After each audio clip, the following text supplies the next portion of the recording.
Bonjour madame, bonjour messieurs, ravi de vous savoir fort nombreux pour suivre cette édition en langue française de la télévision Renaissance. Les titres pour démarrer. Les réfugiés urbains du district de Louvavu, dans les possibilités de scolariser leurs enfants, appellent à une assistance. Et les dignitaires burundais sont appelés à respecter la loi exigeant de la déclaration de leurs biens avant leur prise de fonction et après leur départ. Appel lancé par l'ONG PERSEM. Et l'Assemblée nationale a élu ce jeudi les 13 nouveaux membres de la CVR. Parmi eux, 7 sont de l'ethnie Hutu, 5 Tutsi et 1 Mutwa.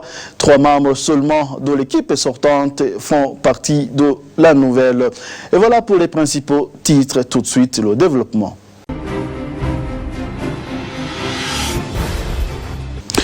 Je vous le disais dans les titres, l'Assemblée nationale a élu ce jeudi 22 novembre les 13 nouveaux membres de la CVR. Parmi eux, 7 sont de l'ethnie Hutu, 5 Tutsi et 1 Mutwa. Les 7 membres de l'ethnie Hutu de la CVR sont Aloïse Tungwanayo, Deo Hakizimana, Léo Paskazi Zigamasabo, Ramadan Karenga, Pierre Claver Neicharie, Eli Nahimana, Pascal Nyonguru. Tels sont les nouveaux membres de la CVR de l'ethnie Hutu. Monseigneur Jean-Louis Nahimana, président Solta, n'a pas été élu. Et les membres Tutsi de la CVR sont Clément Noé Niziza, Léonce Ngabo, Alice Nijimbere, Denise Sindokote et Deogracias Ndikumana. Le membre ici de l'ethnie Toa et Gorette Bigirimana. 3 membres de l'équipe sortante font partie de la nouvelle. Il s'agit de Clément Noé Niziza, qui était le vice-président, et Pascal Nyonguru et Léonce Ngabo, des commissaires.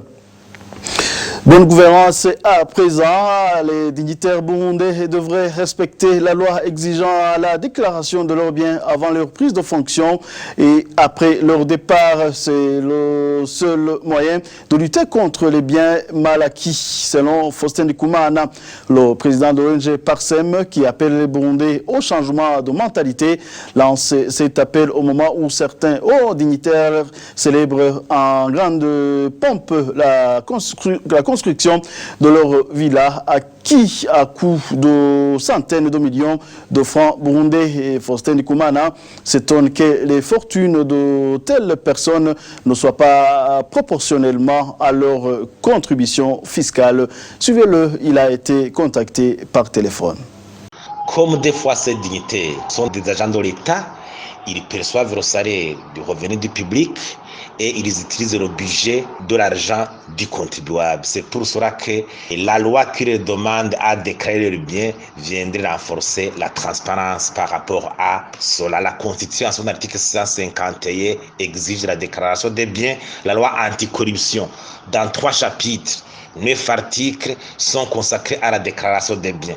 Parce que tous ces dignitaires, on connaît le salaire, on devrait prouver l'origine illicite de l'argent qui sert de construction de ces édifices. Outre cela aussi, quand quelqu'un extérieur des signes extérieurs de richesse comme ça, on devrait vérifier son compte fiscal pour voir qu'il y a une proportionnalité entre l'argent versé au fisc et le revenu extériorisé dans la construction de ces édifices. Parce que ça serait insensé de continuer à constater que le contribuable le plus modeste, les femmes qui vont vendre par exemple le régime de bananes au marché, qui sont directement frappées par l'impôt, par la taxe, alors qu'il y a des revenus qui seraient peut-être cachés, qu'il faudrait vraiment étaler pour que le fisc puisse y tirer profit, sans oublier les exonérations qui pourraient avoir accompagné la construction de ces édifices.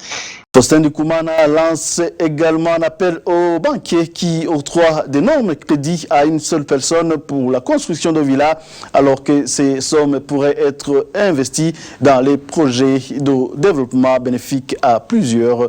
Encore une fois, Faustin Ndikumana.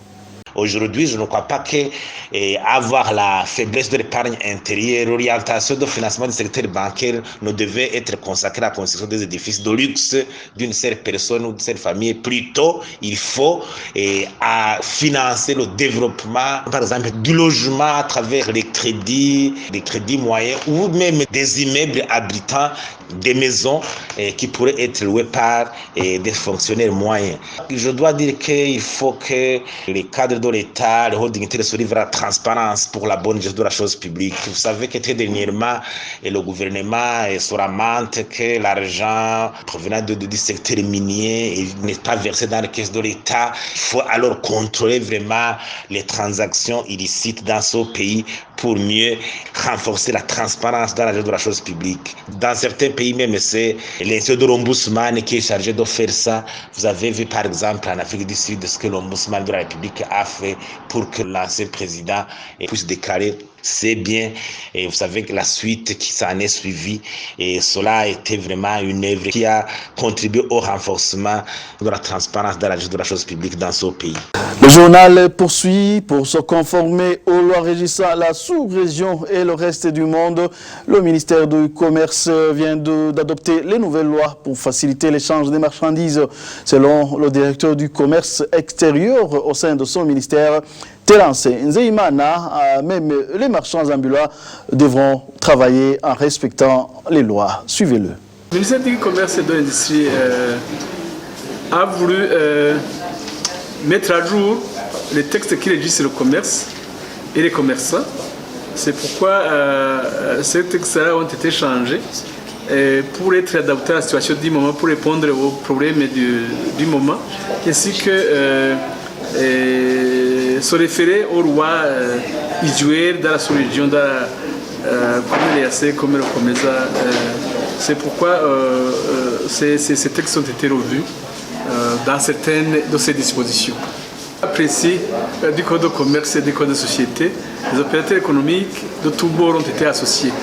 Au moment de la validation de ce texte, avant que ces textes soient transmis à l'autorité hiérarchique, ils ont été associés.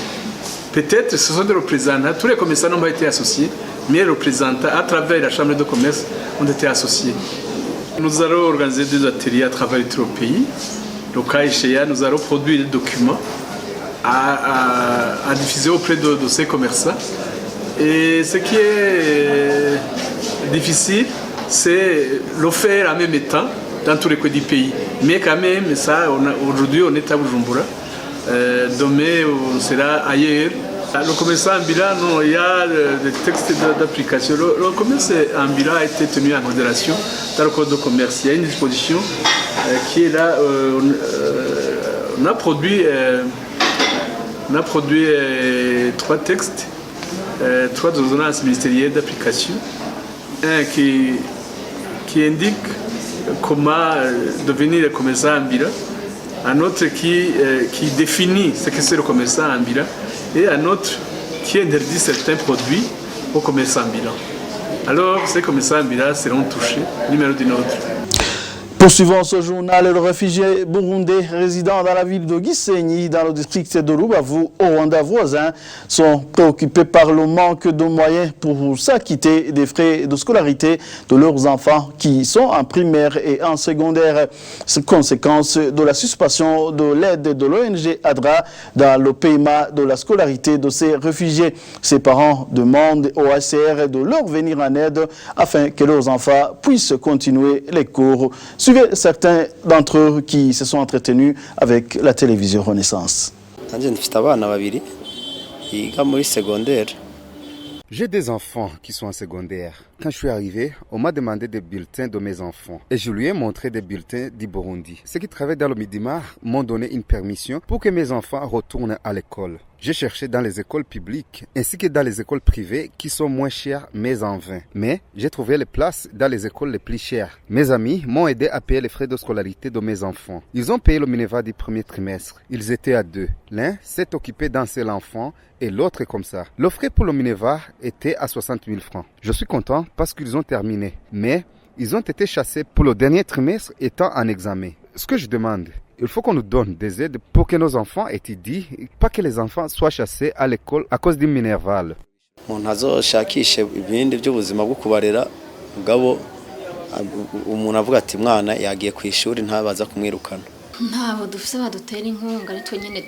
Il n'y a personne pour nous aider. On s'arrange pour amener nos enfants. C'est mon enfant qui étudie. L'autre reste à la maison à cause du manque de moyens. Nous demandons qu'ils puissent nous aider pour bien éduquer nos enfants, qu'ils nous aident aux soins de santé, surtout pour que nos enfants puissent avoir une bonne éducation, même si on est réfugié.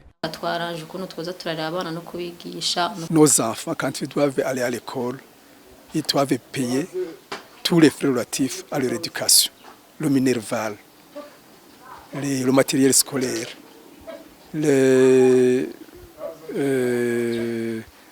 les équipes, tous les équipements, notamment les uniformes.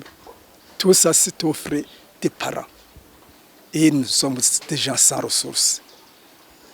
Et il est vrai qu'il y a je pense une année, on avait dit que le HCR allait aider les élèves en leur octroyant des moyens matériels, notamment les cahiers, notamment payer le minerval, notamment payer éventuellement les frais relatifs à l'entretien dans les écoles où ils sont.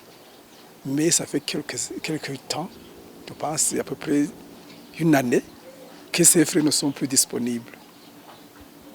Nous avons toujours demandé à ce que cette question aussi soit étudiée au niveau du HCR, au niveau des gens qui collaborent avec le HCR, notamment ADRA, qui apparemment se charge de l'éducation des enfants. Mais ces gens nous disent qu'ils n'ont pas de moyens. C'est dommage que les gens vraiment qui ont cette émission de suivre l'éducation des enfants nous aident aussi, nous qui sommes dans les autres villes, autres que Kigali. Nous, on se débrouille tant bien que mal. Évidemment, il y en a qui ne peuvent plus résister, qui abandonnent carrément, qui meurent soit chez eux, ou alors chez qui les enfants n'étudient plus. C'est dommage, mais la réalité, c'est nous. Et la représentation de la communauté de réfugiés à Rubavu dit être au courant des difficultés auxquelles font face ces Burundais, mais reste impuissant face à cette situation. Désiré fait savoir, demande plutôt, et également à toute âme charitable de secourir ces réfugiés. Suivez-le. Les parents qui ont des enfants ici à Rubavu aussi ont des problèmes très importants, puisqu'ils n'ont pas de moyens pour payer les frais de scolarité de les enfants. Des fois, on les renvoie à l'école, ils retournent à la maison. Il y a des enfants qui ont raté l'année suite au manque de moyens. En 2016, il y a une ONG qui s'appelle ADRA qui est venue ici à Gisenyi. Il a essayé de recenser les élèves qui étudient à l'école primaire et secondaire. Ils ont essayé de payer au moins 2 trimestres. Et puis ils ont coupé le paiement sans dire aux concernés. Après 2016, il y a des enfants qui ont abandonné l'école suite au manque de moyens de paiement de frais scolaires. En 2017, il y a une ONG qui s'appelle Caritas Rwanda en collaboration avec Caritas Burundi. Et puis on a essayé de faire le recensement des élèves de l'école primaire et secondaire. On a dressé une liste avec le montant de chaque écolier ou élève. C'est l'établissement qu'il fréquente. Mais le Caritas a promis de payer, mais jusqu'à maintenant, ils n'ont pas encore reçu de fonds ou de baillets pour payer le minerval de nos enfants qui résident ici à Rubavu. Pour le moment, il y a un problème particulier de paiement de minerval des enfants. Des fois, les parents peuvent s'organiser autrement, peuvent demander au bienfaiteur un membre de la famille. Mais pour le moment, le problème de paiement de minerval est un handicap majeur pour les enfants réfugiés ici à Rubavu. Hors de nos frontières, avant de clore cette édition, Martin Fayulu, candidat au présidentiel de la coalition de l'opposition congolaise, affirme qu'ils vont à tout prix arracher l'alternance démocratique en République démocratique du Congo. Il a tenu ses propos mercredi à l'aéroport de Kinshasa quand il était de retour au pays pour amorcer sa campagne. Martin Fayulu persiste et signe pas d'usage de machines à voter dans les élections du 23 décembre prochain. Suivez-le. Nous devons à tout prix arracher l'alternance démocratique, c'est-à-dire pour arriver à ça, il faut les élections. Mais lesquelles élections?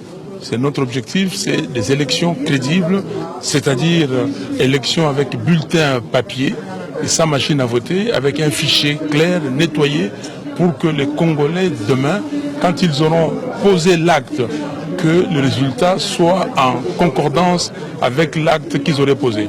Si le peuple est prêt, nous ne pouvons être que prêts. C'est le peuple, c'est la campagne du peuple. Le peuple congolais a dit pas de machine à voter et élection crédible, transparente et... Et voilà, c'est ce qui prend fait cette édition. Merci à vous de nous avoir tenu compagnie. À la prochaine.